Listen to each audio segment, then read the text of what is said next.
Welcome to the Lightforge. This is ADWCTA. This is Merps taking a short break from playing Overwatch to pepper in some Hearthstone knowledge for you guys. Yeah, by the time you hear this, it's pretty much over. Because the Overwatch open beta free weekend is coming to an end, and They if you're extended it to May 10th. isn't May 10th Monday? May 10th is Tuesday. Oh, so if you're listening to this on the day it gets released as a podcast, you can still go and download it from Blizzard. Super fun game. We've been playing it till like 6 a.m. After our Hearthstone streams. I can Which quit is at any time. All right. not good for our health, but definitely very fun. Okay, but back to Hearthstone, which we've also been playing a lot of. This meta is it's starting to shape up, right? Like this is what happens with metas when a new expansion comes out. The first kind of day is ridiculously crazy. The next day is a little less crazy and the meta starts looking like something. The third day, it gets a little less crazy and it keeps doing that for almost like an entire month. So when people talk about the meta is settling, like that's true, the meta is settling, but it's going to continue to settle, so to speak, for I don't know, at least another week or so. So we're not in the final shape of the Wrath of the Old Whispers of the Old Gods meta that you'll be playing with in like June and July and maybe August, depending on when Blizzard releases their next expansion. And so things like class tier lists and whatever, right? We're not going to come out until the meta actually settles. But you're starting to see like we'll just say like the shift away from what the initial impact was, right? In the initial impact, people would play big things and just win because your opponents were not prepared for it. We're already at the point that I think people are more prepared to see big things. They're a little smarter about what they're doing things with. And this could be a mix of people who are, just coming back to the arena or just coming back to the game, learning, picking up the game again. It could be the result of noobs sucking and leaving and being like, screw this game or screw the arena, I'm going back to ranked. Or it could just be everyone really figuring out this meta and thinking, I do need to hold my hard removals for large things, right? Like pit fighters are not that great to use an assassinate on. They're okay. Rather than before when it was like, yes, pit fighter, assassinate that immediately. They may not have another bigger thing that they're going to draw. Yeah, we see two things. I think the quickest adjustment, I think the first adjustment is just adjusting to new cards, right? Mm-hmm. Because there's a lot of new cards. There's over 100 cards that were introduced into the arena. I think one of the first steps is you're facing a mage, and now you don't have to like go into the memory banks and be like, what were those new cards again? On turn three, Right, you're right. like, okay, 20 Flame Caller, blah, blah, blah. And you always know that they have a source of one damage AoE now, right? Yes. And then, Faceless Summoner is just another big guy. You don't really have to remember that. But you remember the impact cards now. So Mm-hmm. Ravaging Ghoul, Twilight Flame Caller, we have these whirlwind effects that you know about now. You know that rogues have like a very efficient removal in Shadow Strike, and also beyond class cards, something like a Corrupted Seer, right? Oh, Now, yeah. whenever it's past turn 6, it's like, okay, I can't play into a Consecration. Every class has the possibility of having a Consecration now. So it's stuff like this. Like, I think the first step is really just remembering all of these cards and having them sort of and just being able to recall them without really struggling to do so. And then I think the next step is sort of where we're at right now, just being like, okay, like big picture, I have to really think about these removals and how I value Mm-hmm. them. But I think we're at that point, and then I think there's like a couple steps afterwards, but we're getting there. Like it's this slow progression where people learn the cards, and then they learn these general ideas about the meta, and then I think people react to it, which is the next Yeah, step. I think this is like a really cool part of the meta because you actually get to see all this happening in real time if you play like a couple of arenas every day. You see people figuring it out, and yeah, I know I'm not facing the same person, but I like to think that I am. Every time I face a mage, I like to think I'm facing Jaina, just one person, and so they're learning, and it's nice. But more importantly for you guys, we're going to try to. We're about to go deep fried meta, and really, I think for the kind of, but for the first time in the OG meta, we're going to go and look into like an actual mechanic like philosophical mechanic, Hearthstone fundamentals kind of area, which is about 2 drops, and we're gonna get kind of deep into that. But before we go there, in case you're not doing this yet, I just want to do like a quick recap of the value meta, right? Which is save your big removals before turn 7, or like on the later turns, try to play things with higher attacks than defense. The board math is now more important than it was before. So if you have things like small removal, then be very willing to play things with a lot of attack and a lot of low health. If you have things like big removal, don't be afraid to play your big minions, because if your opponent plays a bigger minion, right, like if you play a 6/6 and your opponent plays a 8/8, you'll just remove it. You're happy with it. So you want to engage in this kind of like, I know what cards I have, you don't know what cards I have, so I'm gonna put a board on there so that your correct reaction plays right into my hand.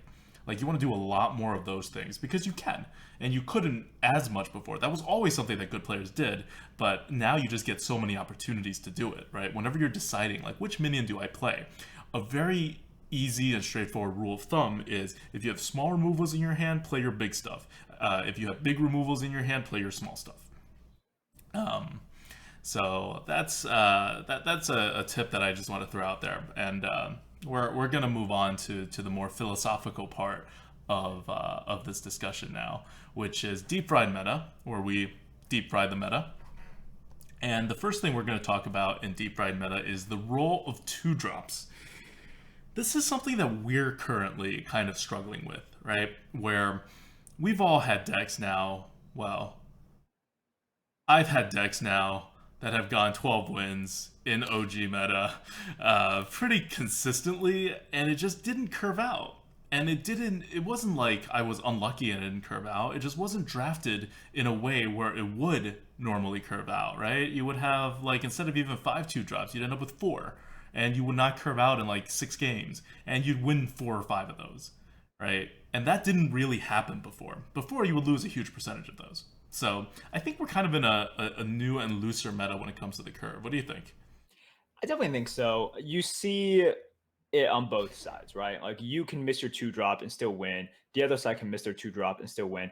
And we've had games where I've seen games where I have lost and I have won, sort of missing like a 2-drop and doing something weird on turn 3, right? Like maybe playing like a 1-drop and a hero power, or just doing something subpar, not dropping, like your stereotypical spider tank. And you have a hand filled with like bog creepers, filled with like card draw, filled with all of this stuff. And if the other person is playing slow, if both players are playing slow, right? Like, and no one is putting pressure, that just means like, and the game doesn't start until turn 4, essentially, then the bigger deck is going to win, right? So, and 2-drops are not big cards. No. I think that should be pretty obvious. They're very small cards. Right. The importance of 2-drop is, number one, to have something to play on 2, which is traditionally when the game starts, and number 2, to fill out your curve, right? So you could put down a 4 and a 2. But as we talked about before, now you put down a 4 and a 2, they put down a bog creeper, and you just lost 2 cards. Yeah. Like the normal way, like back in Classic, the way to look at things is like, right, you have a Yeti, it eats 2 raptors. Done. And even worse, you have a Yeti, it eats 2 crocs and it still stays alive, right? So 2 3s, which were really good before the OG meta, 2 3s are not going to be as good now, because it's going to suffer the same issues. I remember back in the day in Classic, when Trump was evaluating the cards, he had like Raptor like a tier or 2 tiers above River Croc, and that was not like a weird position to take. No. That was a pretty common position to take, that 3 2s are just better than 2 3s. Now, a lot of that had to do with the lack of proper 3-drops back then. There weren't like 2 4s, there were a lot of 3 3s, and so the premium ones would kill all your 2-drops anyway. But if you were forced to play a non-premium 3-drop, well, this Raptor is as good of a 3-drop as those non-premium 3-drops pretty much. But another part is, in the late game, 3 2s deal 3 damage and die. 2 3s deal 2 damage and die. That means 3 2s are 50% more effective than 2 3s if you drop it pretty much any turn after turn 2. And the longer a game goes, the more turns there are, the more cards are going to be drawn, and the more often you're going to use your 2s in late game. So the more that differential matters. So that's something really to keep in mind when you're thinking about whether you want 2/3s or 3/2s, especially if you already have a curve. You really don't want 2/3s anymore. Like Raptors, I know we have them at a 50 on our tier list, but like if you already have 5 2-drops, your next Raptor may still be like a little less than a 50. Your next Croc should be really freaking low. Like your next Croc should be off the charts low in terms of like, I do not want this card in my deck. And I'm saying 5, that's kind of the standard for a class with usable hero power. If you're in a class that doesn't really have a usable hero power, or that really needs the board, like Warrior, Warlock, well, Warlock is special for different reasons. So let's say like Warrior, Priest, or Hunter, then you probably need 6. But the general idea is you don't want to overstock your draft with 2/3s. That's a very bad stat distribution to have right now when not playing on a curve, especially if your deck is going to be a late game deck. Yeah, and the importance of 2-drops also came from certain classes that really needed 2-drops, not only because, of their hero power, but because of the fact that they had to play more aggressively, right? And so specifically, I guess my question is for Warrior. Has that changed? Like before, like especially before the previous expansion, you had to play aggressively. It shifted a little bit when we got something like Fierce Monkey and Obsidian Destroyer, right? But still, even at that time, I think your mantra was like minimum of 6 2-drops, and you prefer like 8, right? Something like that. So has that changed? For Warrior, I don't think that's changed for Warrior. Okay. Because if you don't have the board as the Warrior, you don't, there's nothing you can do still, right? Like you still need the board. But a lot of classes are much more flexible about whether they can play on the board or off the board, including classes that you might not think of as being flexible. Like Hunter is actually decently flexible playing off the board. It's not a good value class, so yeah, you're off the board, but what are you going to do after that, right? You could retake the board, but you need to retake the board and then finish them off really quickly. So it's like a weird situation to be in as the Hunter. But Warrior is one of the classes that is least able to play off the board, and they're more able to play off the board now, right? Like with Obsidian Destroyers and Taunts. The reason they couldn't play off the board before was because they never had a hero power to get extra value, so it was a little less. There was a little less of a purpose to playing off the board, and using your weapons takes face damage, which means you're dying faster, and that's your removal, and you definitely need removals for initiative when you're off the board. Taunts help a little with that, but they're still a very much like on the board class. Same with Priest, right? Like Priest can stay off the board, but unless you have those big bombs like Light Bomb or whatever, you're just never getting on the board. Like you need to keep putting minions on the board repeatedly. Yeah, definitely. So like 2-drops obviously still important, but I do like having this discussion to sort of shift and basically say that like if you are always going into these control versus control matchups, then 2-drops are a real liability there, because you put down your 2-drop, and unless you are backing up your 2 with a decent amount of pressure and decent amount of aggression, you're not going to be able to capitalize on the 2-drops value even on turn 2, right? And then afterwards, it's just pretty useless. Yep. Because you'd much rather have that Bog Creeper to soak up damage and to get that like 2 or 3 for 1. Like to put it into specifics, imagine if you played a Raptor, your opponent skips their turn 2, you play another Raptor because you coin out the Raptor, and now it's your opponent's turn 3, and your opponent plays a Fierce Monkey. Yeah. Now imagine the other scenario where you don't coin out the Raptor, your opponent plays nothing. You coin out, you play your Raptor, your opponent plays a Fierce Monkey, and then you coin out Evil Heckler, right? Right. Well, now the stuff is happening, right? Like, or even if it's not an Evil Heckler, even if it's an Aberrant Berserker or something, right? You get a lot of value out of coining out the 4-drops again, rather than playing 2/2, 3/4. 2/4/4s are fine now. It depends on how your deck is set up and all that, but you can see how you just lose a card if your opponent plays a solid 3-drop on curve, even if they skip their turn 2, especially if they skip their turn 2, right? So a lot of people come up with this view, which is that you should value 2-drops a lot higher now than you used to, because there's less of them. There's fewer 2-drops around, which is true. You're less likely to get the curve that you are, but at the same time, so is everyone else. And the less everybody plays 2-drops, the less values 2-drops have. It's like almost counterintuitive, but that's really how the meta works. Like, this is what happens with one drops. If everybody played one drops, you would need one drops. If you didn't play one drops, you'd be at a heavy disadvantage. But if no one plays one drops, which is getting more to be the case now, and in Classic, really no one played one drops, then it would be really stupid for you to play a one drop, unless you desperately need the board and you're pushing a super aggressive agenda. Right. And especially like when people are playing slow decks and slow decks with taunt, right? Mm-hmm. Like the Psychotrons and the Bog Creepers. It's one thing if people are just playing Force Tank Maxes, right? Yeah, and because then you just blow past them. Yeah. They die. Exactly. Yeah. Sorry, you were about to say something? Oh no, I just wanted to say they die really, really loudly and interject you. Okay, thanks. Thanks for adding that thing, which really didn't add anything to the conversation. But anyways, I'm done with my statement now. So I think we just totally killed the momentum perfectly, and we can transition onwards to the second part of the deep fried meta. Okay, great. So first part of deep fried meta, the role of 2-drops, which means don't get obsessed with having 6 2-drops in your deck. Like, don't go down in value too hard for that, because it's really not as important as it used to be. And you should try a couple of decks that have only like 3 2-drops or like 2 2. Just whenever you get a premium 2-drop or like your other options are crap, take a 2-drop, and otherwise like fill out the rest of your curve. Like, be the person who sets the bait, right? Your opponent plays a 2-drop, you kill the 2-drop, you're up a card right out of the gates, right? Like, think of how many games you lose to top decking. Well, you're going to win a much larger percent of those games now, because you have one extra card, and your top deckingness will get you fewer 2-drops. Like, and while we're on 2-drops, before I leave there, I want to give a quick word about 1-drops. So if 2-drops are not played, how much are 1-drops played?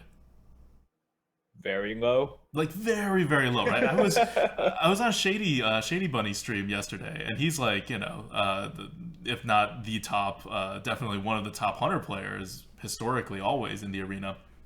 And he said, right, like, I barely draft 1-drops anymore for hunter. Like, I don't think it's necessary. I'll take the good ones when they come, but I don't want to pick them anymore. Before this meta, I think, definitely Shady, but like we all as well wanted like 4 1-drops or something like that, right? So that you can establish the board, because Hunter needs to kind of snowball. You need to get face damage, and you need to get the tempo, or else you're not doing much with it. And you still need the tempo. You still need all of that as the Hunter. That part hasn't changed, but you just don't need 1-drops to get it anymore. And if you don't need 1-drops to get it anymore, 1-drops just like make your deck way too thin, and you run out of steam way too quickly. So right, and it's sort of it reinforces like the cycle, right? Like, if hunters don't need ones and hunters aren't putting pressure on you with the ones, then as a non-hunter, why are you drafting ones at all? Right. Exactly. Like, you better have a good reason to have those ones. Like, you better have things that buff them. You better have, like, lots of reach where you really want to push. There's got to be a reason. Okay, so now speaking of the reasons, here are 2 reasons. So this is what we do, right? We tell you something and then we say, but all that is wrong. The next 2 playstyles are very popular playstyles, and you'll know them when we say them. And they rely on having something on the board. And for those playstyles, you can very much take a lot of smaller cards because they're tempo-based playstyles. And they are much more difficult to draft now than they used to be. And the slower versions of these kinds of decks are much less successful than they used to be. But if you do get a draft that has these conditions kind of filled out, then it's really good. It's even better than it was before. Because like we always say, right? A slightly slower deck will beat the slightly faster deck, but a much faster deck will beat the slower decks. Now, you need a caveat on it, which is that the slower decks all have huge taunts, so you better also have a way to get rid of the taunts, whether with silence or preferably with like a large removal. But if you have those, right, it's all good. So the 2 deck archetypes that will really blow this out of the water is 1, aggro control, and 2, snowball. And they're kind of exemplified. I like to think aggro control is generally exemplified by the rogue. And I've played rogue twice so far, and they were both 12-win runs. One was by myself, one was on the co-op with Shady, and they both did the same thing. It was, you had some small cards, not enough for a curve, because for a rogue you can hero power, and that fills in the 2-drop. But what you do have, and this is what you would pick anyway. So again, this has nothing to do with like, oh, you should draft this way. It's you are going to draft these cards anyway, at least the removal cards, but you just have like 2 large removals, right? Because Rogue has Assassinate, Sabotage, Sap. That's a lot of large removals compared to other classes. And then you maybe have other removals, right? They got Shadow Strike on an additional offering rate. That's huge. You still have your Eviscerates, your Deadly Poisons, your Backstabs, right? So you can control the board very well. And when you're controlling the board with a lot of these cards, right? Like Sap is awful for card advantage. Eviscerate's okay for card advantage, but like Backstab is really bad for card advantage. And your hero power gets useless later on, right? So you don't really want the game to go on that long. So you could look at these removals and say, I will play a control game, and then I will have more cards than you in the end. But you would much more prefer to play an aggressive game with these removals. Removals are flexible, right? They just remove the enemy stuff. So if you have stuff on the board, that translates to face damage. If you don't have stuff on the board, that translates to saving your own face, because otherwise your opponent's minions that you were removing were going to go to your face. So they're very flexible. But once you have the removals, you should be able to like get cards that just push the board. They don't even have to be good cards, right? Just anything you can put on the board and then just deal some damage to your opponent's face while you continue to remove anything they put down. We're in the meta where your opponents are hard pressed to get these removals that I'm talking about. So again, this isn't going to happen to you a lot. It's going to happen to you most often when you're the rogue. With other classes, it gets a little more difficult, but it is possible to get these kinds of decks with pretty much every class because they all have removal. And Warrior is very popular for this as well, especially with N'Zoth. Right. It's something we see in sort of every single expansion, and definitely this one with the rogue, is you want to look at what's the preferred playstyle for this class, right? And does this expansion help that preferred playstyle? And with Rogue, for like the past 3 expansions, it's typically been yes. Yeah. Like it's helped. Like last expansion was Pit Snake and Tomb Pillager, which are good cards, right? These are cards that really put your opponents in a tough spot if you have the board, right? And now here, so like that was good for like, let's say the aggro portion of the aggro control, and Pit Snake maybe a little bit the second part. Now you have Shadow Strike, which is rogues have always been able to flood the board, right? Defias Ringleader, you know, all these sort of cheap tempo minions. And now you give them an extremely cost-effective removal, so you beef up the control portion of the aggro control. And we're gonna see rogues like near the top of the meta for this expansion, just because of that reason, right? Like they play a certain style, and for the past 3 expansions, essentially, the cards have basically helped that play style. So. Yeah. And don't get me wrong, this is like I said, right? This isn't like I am a brilliant drafter, I will draft an aggro control deck. I mean, it kind of is, but only after you get the control cards. Don't just like start and being like, I'm going to make an aggro control rogue, because that doesn't work out more than half the time. Like, it really doesn't. You just won't get enough cards to do that. And when you don't get enough cards to do that, you have like a crappy-ish mid-range rogue. So you definitely have to draft in a way to account for all of these things. But if you start a draft and your first couple cards have like a good amount of those premium removal cards, well then you should start focusing on high tempo cards rather than high like card advantage cards, right? You don't need those big minions anymore. You're better off without them. You're better off going faster because that's how you play to your class. Like, I still wouldn't, like, just start off and being like, I could have a Bloaterfist Ogre, or I could have a Raptor. Raptors! Like, don't do that. I don't remember the last time that happened. What? It hasn't been like that for a while. Well, for you? To start the draft? Yeah. Yeah, so if you guys don't know, Merps has been having, like, the most awful slump that I have ever seen either of us. And hopefully he'll break out of it next week, but it's like a mix of really bad decks and really bad matchups. I have faith. Also, I just need to... What's my breakdown of classes played? I think it's 50% Hunter, Priest, and 50% other stuff. Which blows my mind why you would do that, but... I mean, it's also like... If we were actually... Let's say this. If there was a prize pool at the end of the day for, something like this... Obviously, I wouldn't pick those, but I have fun, especially with Hunter. I love playing that. That's true. And someone's got to test these cards, right? So it falls to me. The burden falls to me. See, you say that, and yet every time, I think we've drafted Power with Tentacles like twice, and we've like never seen it in our hand. We've never seen it. It's impossible to actually use that card. Like not impossible to use as in it's clunky. It's impossible to use it, period, because you never get it. It's also clunky and not good, we Yes, think, that but that, that is it's hard to true. verify without actually playing with it, even though it's in the freaking deck. Okay, so that's aggro control. And I know I talk a lot about the rogue because it has a lot of natural advantages for it, right? Like, you shift to aggro control when you have cards that are high in tempo, low in card advantage, and or you're about to die. Like, rogue uses its health for its hero power, so they're always about to die. They have a lot of high tempo, low card advantage cards. Backstab is a big example. Sap is another one. They're super powerful. Reach also helps. So rogue is good with it. But, right? Like, other classes all have it, right? Who doesn't have a lot of small, high tempo removals? Everyone does. And who doesn't have, like, hero powers that don't last well into the late game, right? Like, warriors. Maybe just warriors. I'm, like, actually trying to think now. Okay, warriors maybe more so than other classes, but druids, they don't last too well into the late game either, so they can be played aggressively. And it also always helps to have a ping at the end as well, which both druid and rogue have, and a warrior doesn't really. So Right. anyway, a mage also has the ping. So moving on, if you're listening to this on the podcast, you have no idea what just happened. But someone hosted us because we're recording this live on Twitch and we don't have the alert turned off. So a lot of goats just bad for the last 30 seconds. Okay. Now that we're done with that, let's move on to the next part of Deep Fried Meta. This is like a really big Deep Fried Meta.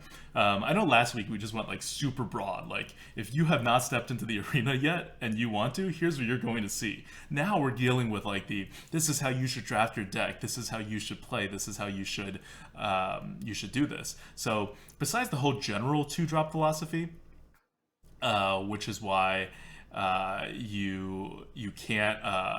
Okay, we were being hosted by Ratsma, not someone. I don't know. We didn't see the alert. Okay, getting back on point. Sorry. The other class is Snowball. The other archetype is a Snowball kind of archetype.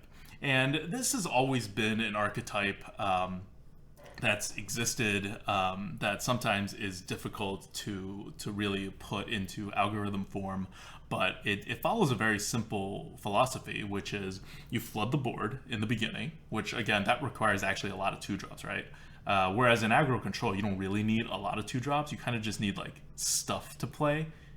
So 2 mana cards that are not 2-drops, for example, like 2 2s or whatever, they're fine.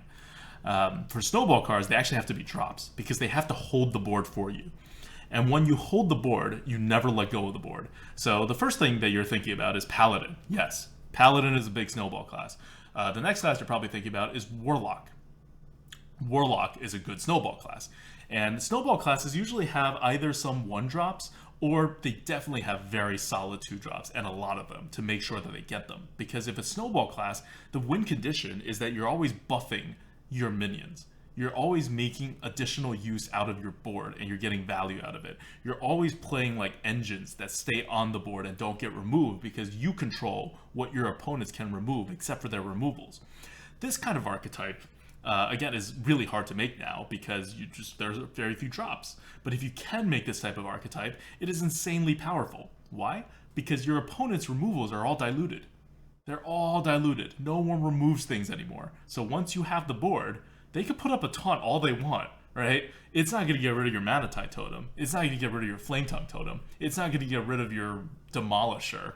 And if you ever see a problematic big minion, you either do the aggro control thing, which is you remove it with a hard removal, or even some kind of soft removal, like Humility or Aldor, Oldemon. I know I'm just saying Paladin cards, but they have the best one. It's not my fault. Or you can do things like a freezing trap, right? That would also work. You can't get through the taunt, but like they can't attack you either. You can and you can buff your minions, right, to make them really big. So if you just buff like a 3-drop with a Blessing of Kings, you now have like a 7-drop, and that should be enough to clear your opponent's 6-drops, right? And to have the minions survive on the board. So a lot of these things get significantly better when you have the board. Now, this is not a groundbreaking philosophy in how to draft decks. I think this is what all TGT decks tried to do, for example. Every single one. Because that's how the Inspire mechanic worked, right? Inspire is an engine. So you have a lot of like push towards the snowball archetype.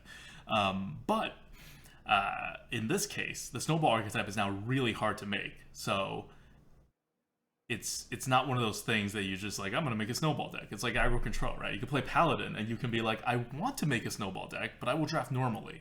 The good part is for snowball, you're kind of just drafting normally anyway, right? Like you always generally want drops to the extent that they're available. Just don't put a premium on them until you actually get your snowball cards, right?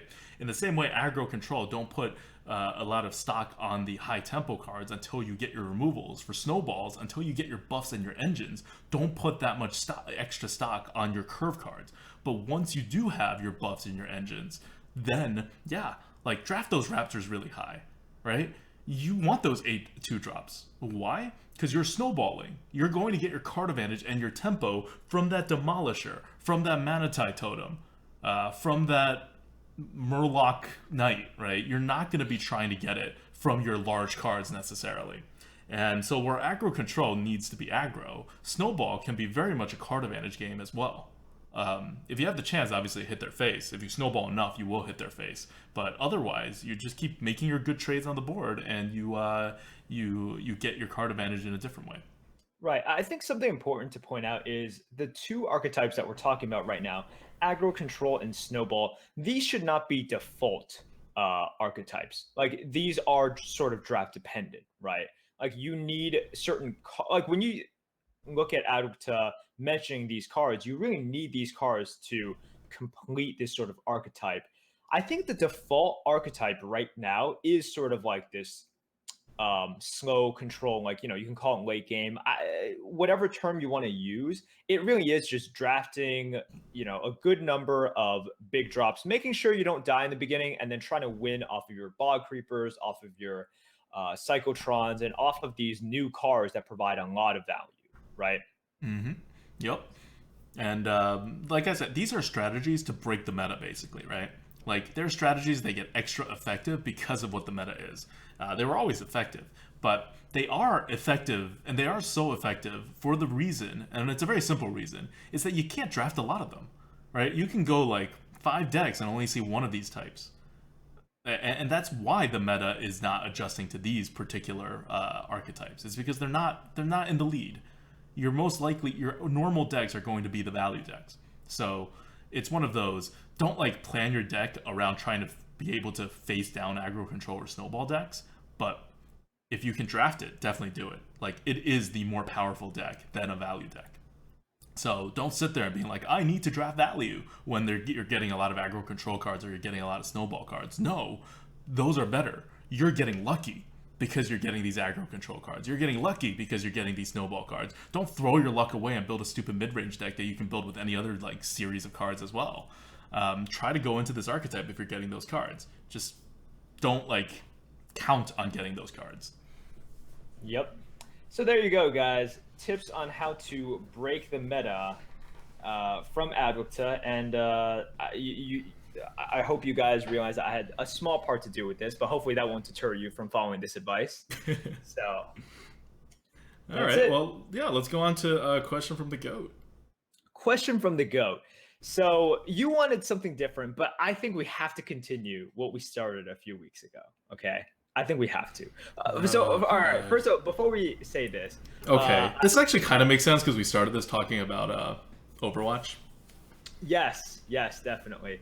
Don't worry, we'll go back to Hearthstone in just a little bit of time.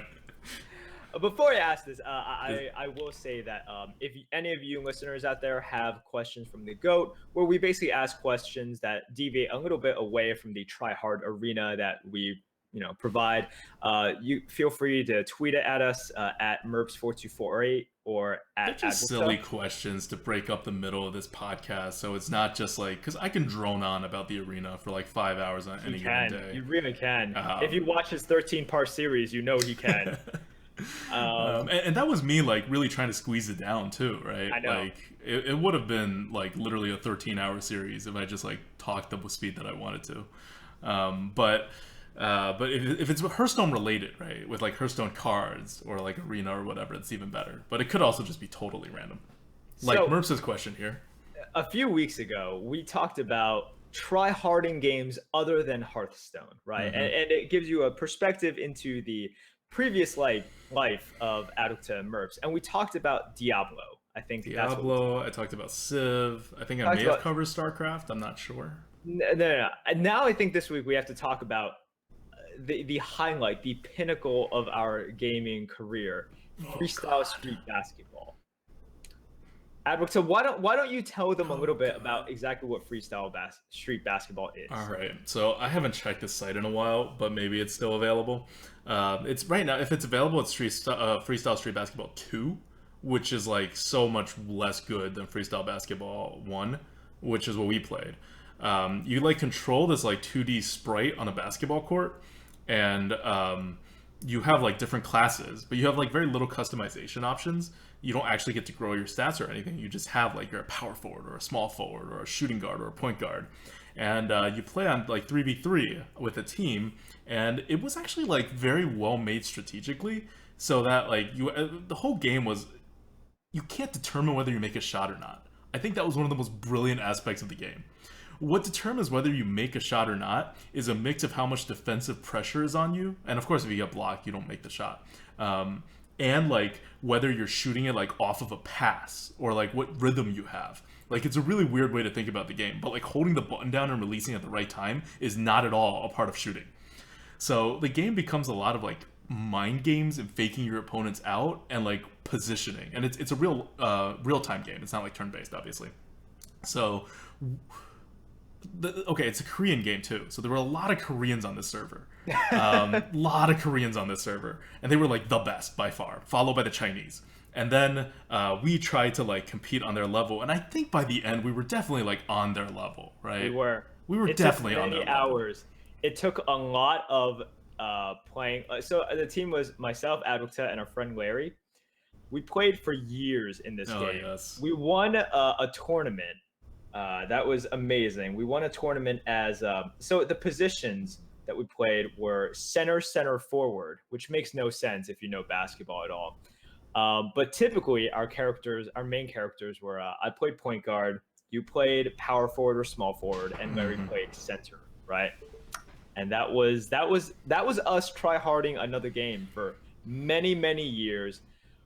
A lot of strategy, a lot of arguments, a lot of late nights just playing this game that really doesn't make sense if you look at it. But what I like about it is that the game was well made enough so that you could put a lot of strategy in, and at least the Korean players on the NA servers, they were not using a lot of strategy. They were very just good at like playing the game. So their strategy mostly involved like some form of give the ball to the best player, like dribble you until you fall off the ground and break you and then shoot a three, or like pass to a small forward who fakes, passes back, goes to a different position, fakes, passes back, goes to a different position until they like just like mind games you like that way, right? Straight up to death. And we did crazier things. Like we set picks, we did actual basketball strategies, and people were like, why are you doing these things? This is hacks.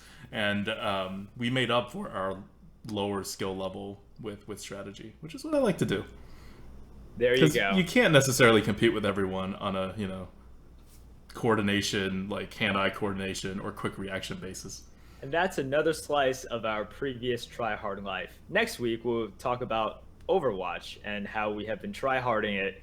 No, okay, well, I don't want to talk about Overwatch. We're not going to talk about Overwatch. About this week, and we really need to get sleep and sanity.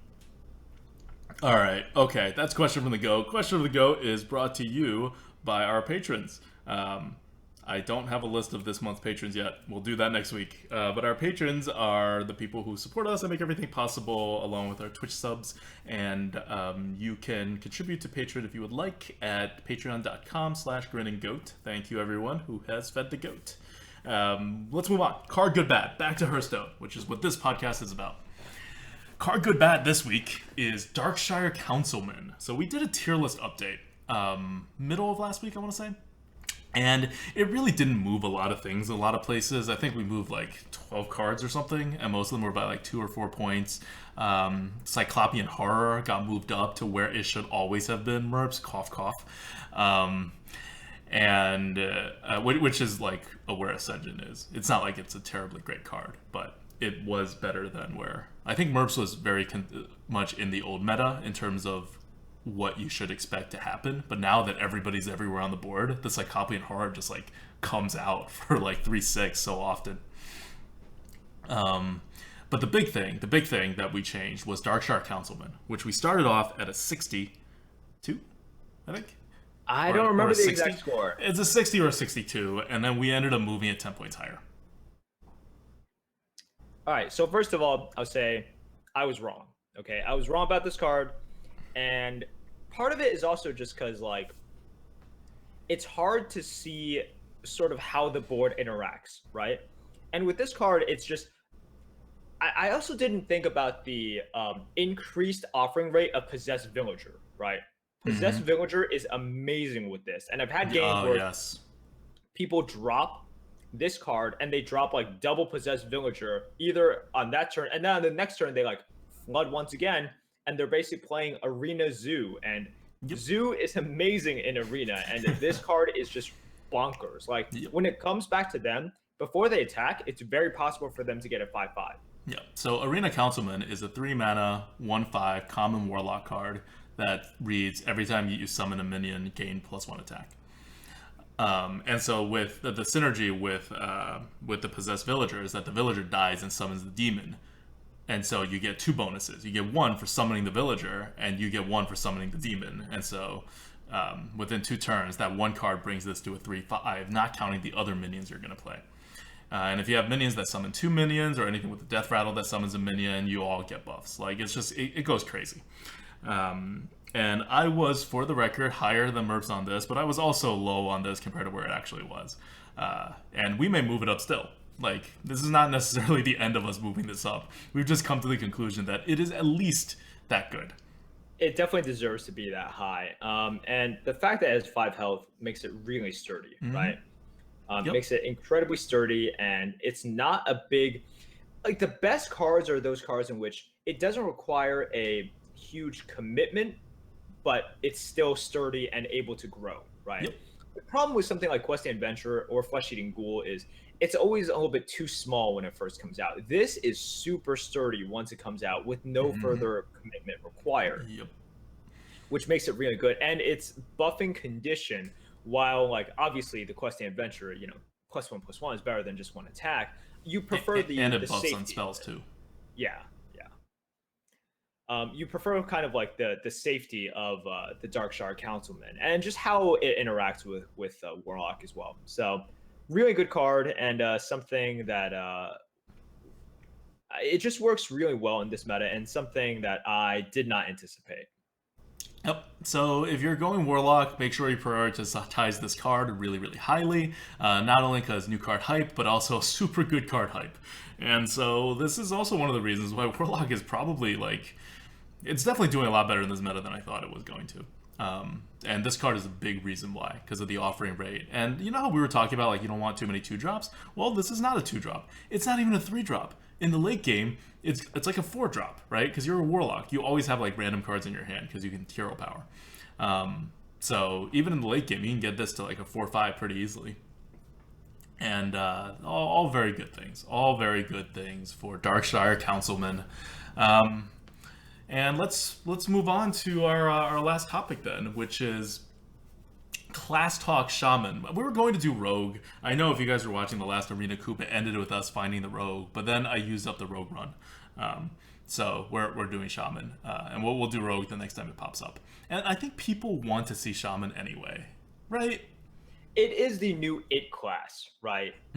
People are tired of seeing the top 3 classes. So whenever a class that has either been in the bottom tier or the mid tier sort of makes a splash, I think people are very much so interested, because, and the same thing would have happened if it was, let's say, I don't know. All right, Priest and Hunter would have been a bigger jump, I think. But yeah, I mean, if they made a huge jump as well, people would be really interested, because the arena meta, like, I wouldn't say it's stale, but the class rankings have been consistent for a very, very long time.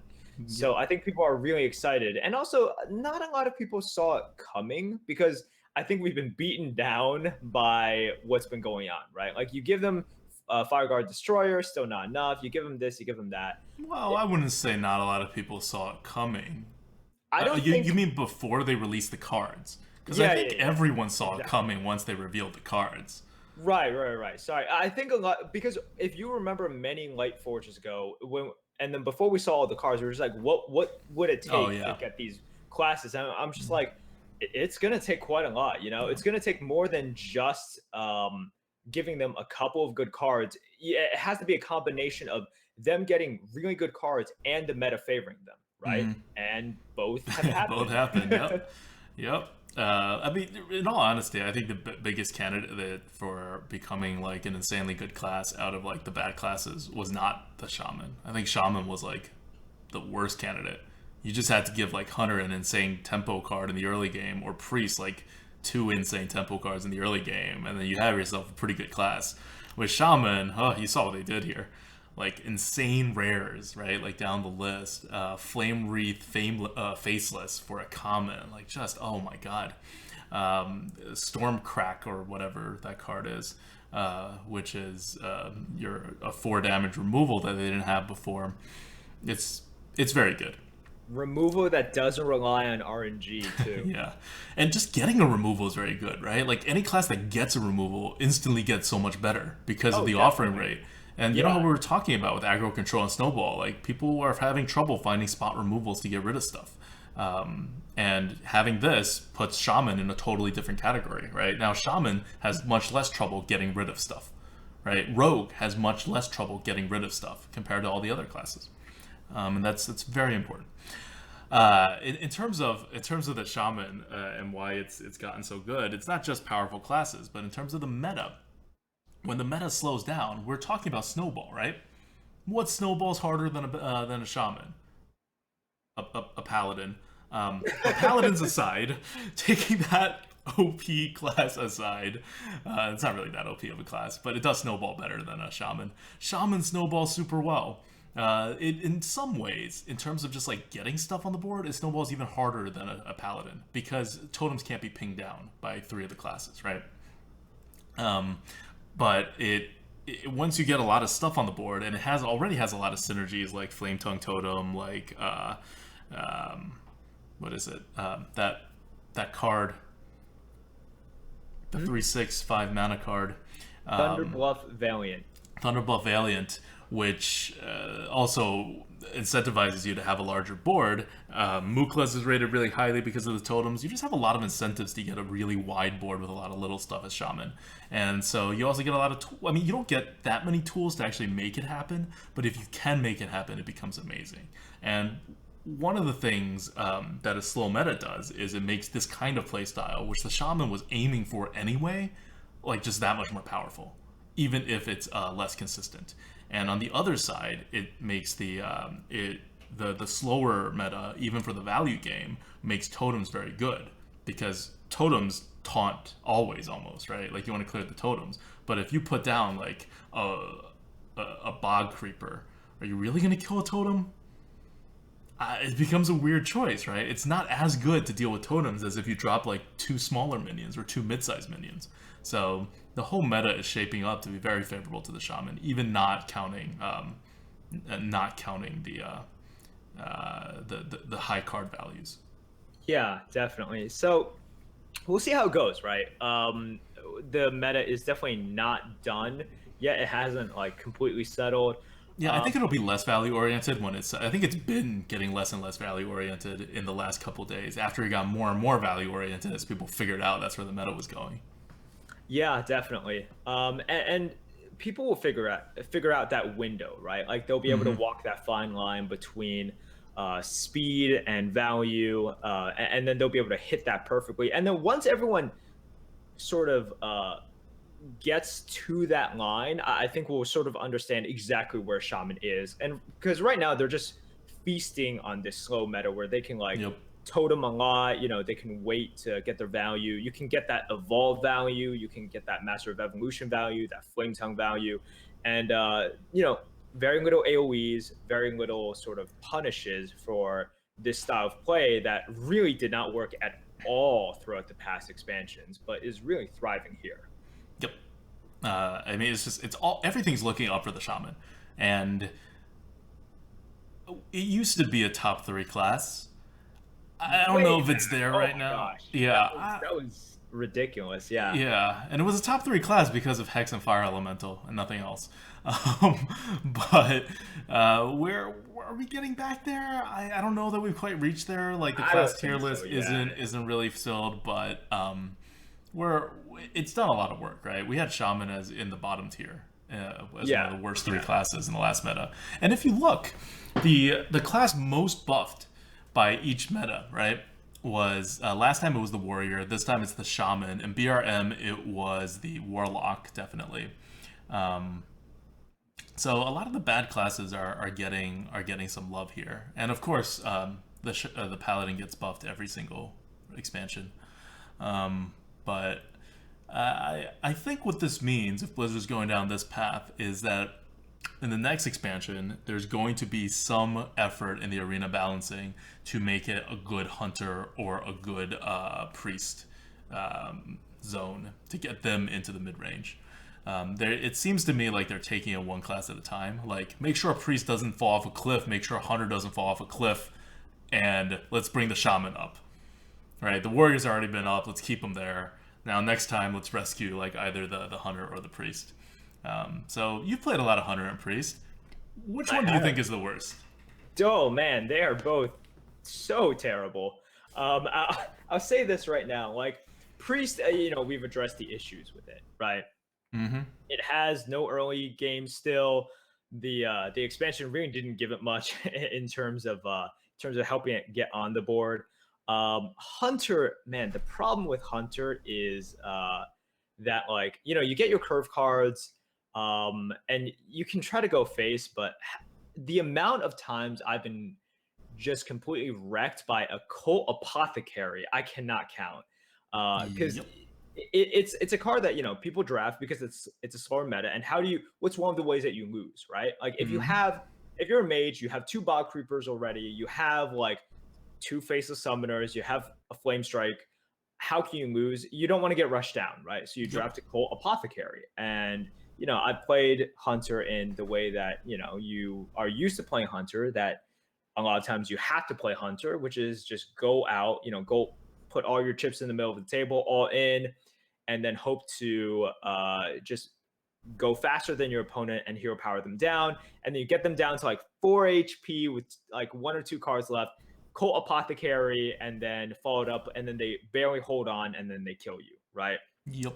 So Hunter look, it could definitely work, but you just need the cards to get there. And Fiery Bats and Carrion Grubs are decent, like they're definitely good on curve. They help you fill out, but they don't address that issue of just not like it'd be great if Hunters got more reach, right? Like Mm-hmm. another Glaive Zuka obviously would have been I just think fantastic. Kill Command is not what it was in the It's sense not. that we need more Kill Command-ish cards. Yeah, you definitely need more Kill Commandish cards. You need those things. Fiery Bat and Carrion Grub are nice to keep them afloat, as you said. It's just not enough there. Yep. So in the end, I think we are comfortable resolving our Hunter Priest debate from before, from our OG meta preview. We're both wrong. We're both wrong. I thought Priest was gonna be significantly better than Hunter, but probably still the second worst class. Merps thought Hunter was going to be significantly better than Priest, but still probably the worst class. Now I think we're pretty comfortable to say that they're still equally bad. I mean, And they're both pretty bad in and their own way. in their own way, in their own tier, down at the bottom, far below everyone else. As far as the Priest, what happened to it in terms of the meta slowing down and how it was good for them is, well, they just really don't have the curve cards. I think the curve card ability to curve out fell by a bit more than I was anticipating. And so without that curve and without the ability to get the value, the priest feels like I've played it a couple times. It feels clunky, and you do get a lot more value on things like Shadow or Death now. But your opponent doesn't have to play those giant minions into your mind control or anything. So you get some Shadow Word Death value, sure, but after that, and the priest's normal ability to get card advantage was also a lot, I think, tied into Northshire Cleric, and that card is just so rarely seen now because you just aren't offered it enough, and it's such like an important card. It's like the Shaman problem with Flametongue Totem, right? Like it was such an important card, and you just see it diluted and diluted, and then they got Thunderbuff Valiant, and you're like, yes, I know it's only a rare card, but that helps so much. And Priest doesn't even have their own version of Thunderbuff Valiant, where it's like a poor replacement for your amazing class card, but it's still a replacement for such an amazing card, and it's so key to how you play your game that you really do need it. And Priest just doesn't have that for Northshire Cleric. Yep. All right. I think that's it from us. We will see you guys all next week on the next Lightforge. You think we're ready to talk a little bit about like the class rankings at the top at that point, or? Yeah, I think we're gonna have another week of experience under our belt, so let's do it. Yeah, and the meta settles a bit more. I think we'll be able to like start touching upon like what makes the good classes good. I know we're focusing a lot on the middle to like bottom of the meta rather than like the very top meta, but nah, we'll get there to the very top of the meta. For whatever reason, we've been playing bad classes more than good classes. All right, so that's it from us. This is ADWCTA. This is Merps. See you guys next week.